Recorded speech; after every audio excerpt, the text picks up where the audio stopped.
Assalamualaikum warahmatullahi wabarakatuh. Selamat pagi teman-teman semua. Alhamdulillah pada pagi hari ini kita berjumpa lagi pada event tes wawasan psikologi. Nah, kali ini kita akan mengangkat tema psikologi abnormal yang berjudul gangguan kepribadian. Perkembangan zaman, pola pikir manusia juga berkembang dengan pesat diiringi dengan perkembangan teknologi yang memadai, sehingga informasi dapat lebih mudah didapat. Karena perkembangan pola pikir tersebut, ada beberapa masalah yang mendasar pada pola pikir manusia pada zaman sekarang ini. Kepribadian terlahir dari suatu kebiasaan, dan kebiasaan bermula pada kegiatan yang dilakukan secara terus-menerus. Kepribadian adalah pola tingkah laku, kebiasaan, dan bentuk tubuh seseorang yang diperlihatkan oleh seseorang adalah kehidupannya sehari-hari. Orang memiliki kepribadian yang berbeda-beda. Kepribadian merupakan sebuah identitas yang melekat dalam diri seseorang yang akan mempengaruhi bagaimana pemikiran dan kebiasaan berperilakunya di dalam kehidupan sehari-hari. Nah, hal tersebut menunjukkan bahwa kepribadian merupakan sesuatu yang menggambarkan diri seseorang dan memberikan keunikan yang akan membedakan dirinya dari orang lain. Nah, kepribadian juga relatif sulit untuk dirubah karena sudah menjadi bagian dari diri seseorang tersebut. Peserta, perkenalkan saya Umi Khairunisa Soraya, dan di sebelah kiri saya ada kelompok A. Kelompok A terdiri dari Kak Arina dan Kak Nabila. Lalu di sebelah kanan saya ada kelompok B yang terdiri dari Kak Abdul dan juga Kak Fauzi.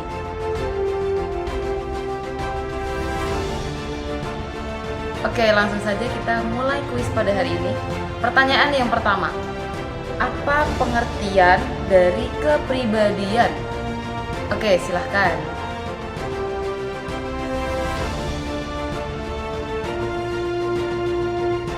Pengertian kepribadian menurut Carl Gustav Jung, kepribadian adalah suatu totalitas segala peristiwa psikis yang disadari ataupun yang tidak disadari. Oke, terima kasih kelompok A. Apakah ada tanggapan lain dari kelompok B? Kami memiliki pendapat yang berbeda. Kami mengambil pendapat dari Alport bahwa kepribadian adalah organisasi dinamis dalam individu sebagai sistem psikofisis yang menentukan caranya yang khas dalam menyesuaikan diri terhadap lingkungannya. Oke, terima kasih atas jawabannya kelompok B. Pertanyaan yang kedua, apa yang dimaksud dengan gangguan kepribadian? Oke, silahkan.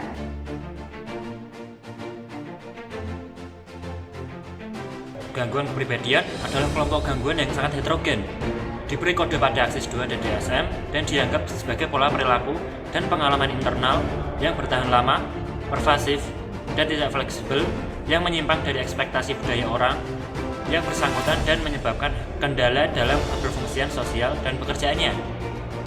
Oke, jawaban yang luar biasa dari kelompok B. Selanjutnya kelompok A, apa mau menambahi? Baik, saya akan menambahi. Jadi gangguan kepribadian atau personality disorder itu merupakan kondisi ketika seseorang memiliki pola pikir dan perilaku yang tidak sehat. Saat mengalami gangguan kepribadian, seseorang akan merasa kesulitan untuk berhubungan dengan orang lain. Ini menyebabkan keterbatasan signifikan dalam hubungan, kegiatan sosial, dan pekerjaan. Oke, terima kasih atas jawabannya. Pertanyaan yang ketiga, sebutkan 5 jenis gangguan kepribadian serta berikan penjelasan singkat dari jenis-jenis gangguan kepribadian tersebut.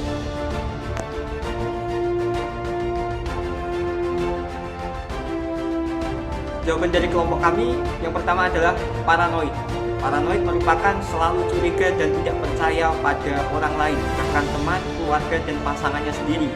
Yang kedua ada schizoid, adalah suka menyendiri, tidak ingin berhubungan sosial dan seksual, tidak peduli pada orang lain, dan tak memiliki respon emosional.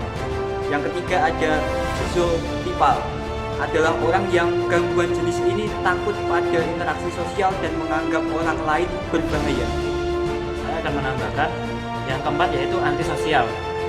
Orang dengan gangguan ini sering mengabaikan peraturan dan kewajiban sosial, mudah tersinggung, agresif, bertindak impulsif, dan tidak memiliki rasa bersalah. Lalu yang kelima, yaitu ambang atau borderline. Emosi tidak stabil, mudah marah, impulsif, mengalami perasaan hampa, suka menyakiti diri sendiri, dan beresiko tinggi bunuh diri merupakan gejala dari ambang atau borderline ini. Oke, dari kelompok sebelah apakah ada tambahan? Histrionik yaitu tak memiliki rasa harga diri, sering menarik perhatian, dan mendramatisasi atau memainkan peran agar didengar dan dilihat. Kemudian ada narsistik. Narsistik yaitu memiliki perasaan ekstrim mengenai kepentingan diri sendiri, tidak memiliki empati, serta siap berbohong dan mengeksploitasi orang lain demi mencapai tujuannya.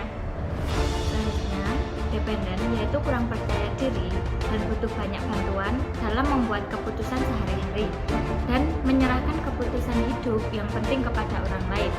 Selanjutnya, menghindar atau avoidant yaitu percaya bahwa dirinya tidak kompeten, tidak menarik interior dan terus-menerus takut dipermalukan, dikritik atau ditolak. Yang terakhir yaitu ada anakatik atau gangguan kepribadian obsesif kompulsif, yaitu teliti berlebihan pada rincian, aturan daftar, urutan organisasi atau jadwal, termasuk kategori perfeksionis ekstrim. Good. Selanjutnya pertanyaan yang keempat. Jelaskan ciri-ciri gangguan kepribadian paranoid. Oke, silahkan.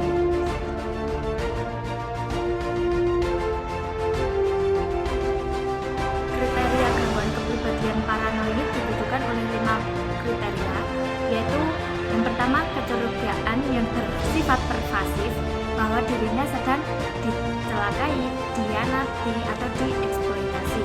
Selanjutnya keraguan yang tidak berdasar terhadap kesetiaan teman-teman atau para rekan dan bahwa mereka dapat dipercaya. Selanjutnya enggan mempercayai orang lain karena kriteria di atas. Selanjutnya memberikan makna tersendiri terhadap berbagai tindakan orang lain yang dianggapnya sebagai kesalahan. Yang terakhir yaitu reaksi berupa kemarahan terhadap apa yang dianggapnya sebagai serangan terhadap karakter atau reputasi. Selanjutnya, jelaskan penyebab gangguan schizotipal.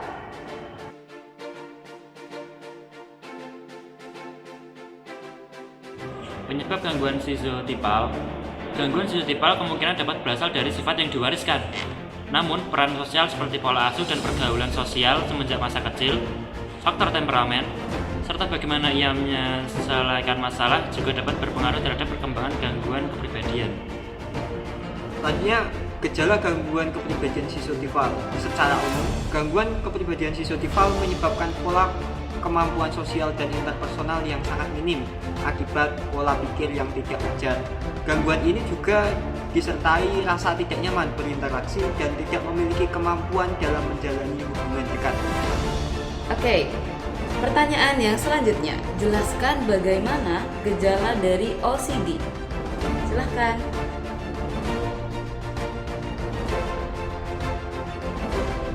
Gejala OCD. Seseorang dengan gangguan mental OCD menunjukkan gejala obsesi, kompulsi, atau bisa juga keduanya.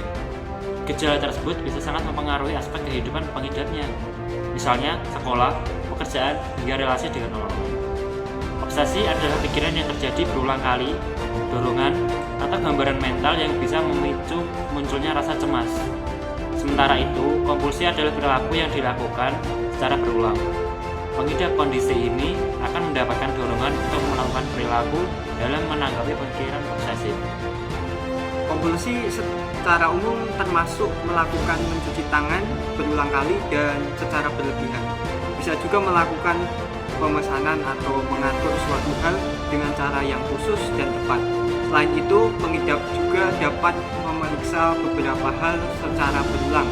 Misalnya melakukan pemeriksaan berulang kali untuk memastikan apakah pintu sudah terkunci atau kompor sudah dimatikan. Wow, jawaban yang luar biasa. Selanjutnya pertanyaan yang terakhir nih. Bagaimana cara penanganan gangguan kepribadian narsistik? Oke, silahkan.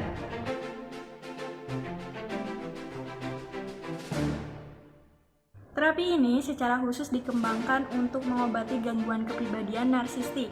MIT terdiri dari 2 tahap, yaitu pengaturan pikiran dan mendorong perubahan. Pengaturan pemikiran bertujuan untuk mendapatkan pemahaman yang lebih dalam tentang hubungan interpersonal pengidap dengan menjelajahi berbagai situasi. ingatan dan pola yang berulang. Pengidap juga belajar untuk mengidentifikasi perasaan mereka sendiri dan memahami pemicu emosional yang mendasarinya. Setelah itu, terapis akan mendorong perubahan pada pengidap dengan membangun cara berpikir, perasaan, dan perilaku yang lebih sehat. Jawaban dari kelompok ini adalah pengobatan kepribadian narsistik. Pengobatan terhadap gangguan kepribadian narsistik bisa dilakukan dengan terapi seperti mengunjungi psikolog atau terapi di rumah dengan melibatkan anggota keluarga. Metode terapi yang biasanya digunakan adalah psikoterapi. Psikoterapi yang bertujuan untuk membangun harga diri dan juga membimbing pengidapnya agar punya harapan yang realistis. Para narsistik juga bisa rutin melakukan aktivitas seperti yoga dan meditasi untuk mengurangi gangguan ini dan selalu berkomunikasi dengan keluarga dan orang terdekat. Dengan sikap konsisten dan dukungan orang sekitar, tentu saja gangguan kepribadian ini bisa diatasi asalkan dijalani dengan sikap konsisten. Pada anak-anak, disarankan agar orang tua jangan berlebihan dalam memberikan pujian. Akan lebih baik jika pujian diberikan sewajarnya saja. Sedangkan untuk orang tua yang kurang memperhatikan buah hatinya, perlu juga meningkatkan perhatian agar si kecil memiliki kepribadian yang dapat diandalkan di masa depan. Baik, demikianlah kuis pada hari ini dapat diselesaikan dengan baik. Terima kasih teman-teman semua yang sudah bergabung pada kuis hari ini. Untuk sekarang para juri sedang mengakumulasi skor yang akan diumumkan segera. Terima kasih.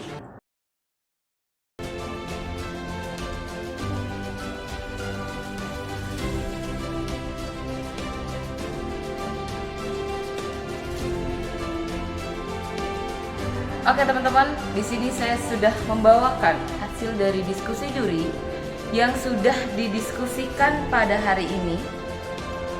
Di sini saya akan membacakan hasil skor tertinggi yang sudah didapatkan teman-teman. Langsung saja, skor tertinggi pada kuis hari ini berjumlah 987 yang dimenangkan oleh kelompok